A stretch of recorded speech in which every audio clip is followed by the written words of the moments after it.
केपी बाको पालामा निर्माण भएको थियो। ठिकै थियो। अब त्यसलाई हामीले अन्यथा पनि लिनु हुँदैन होइन। एउटा उहाँको दिमागले, उहाँको भिजनले जे जति गर्नु सक्नुभयो त्यो गर्नुभएको थियो। तर यहाँका मानिसहरूले त्यसलाई तोडफोड गरेर अहिले सिसाहरू केही पनि बाँकी छैन, अरू त होला नै होइन। सिसाहरू लगायत जुन चाहिँ बिजुलीको जुन चाहिँ चिमहरू, स्विचहरू यिनीहरू चाहिँ तोडफोड गरिएको छ कि। अर्को त्यसै गरी त्यो के भन्छ, जुन चाहिँ यस्ता चिजहरू चाहिँ त्यहाँ फुटाइएको छ, त्यो चाहिँ एकदमै, त्यो भनेको अब सरकारको क्षति होइन, तपाईँ हाम्रो क्षति हो होइन।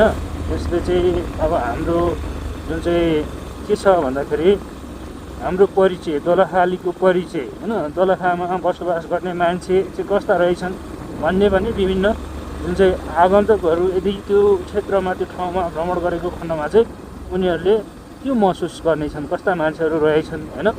यो बिचरा ढुङ्गा, यी बिजुली, यिनीहरू के दोष थियो र यिनीहरूलाई किन फुटाउनु जरुरी थियो भन्ने कुराहरू पनि अब गर्छौँ। हामी पनि कुनै ठाउँमा नयाँ ठाउँमा गएर त्यस्तो देख्यौँ भने will say like that, okay. So we have to change our mindset, okay. Our public property is our property, okay. We shouldn't destroy our property, okay, at any cost, okay. यो देउराली हो, ठिक छ, Deurali not bad at all होइन। एक्लै अब मलाई अब रेस्टुरेन्टमा खाजा खान अलिकति अप्ठ्यारै लाग्छ, त्यही भएर म अब पसिनँ, म देउरालीतिरै अगाडि बढेँ। यो बाटो नै म चरिकोट जान्छु होला। I will go to Charikot, okay, जान्छु होला होइन, I will go, okay, sure, okay।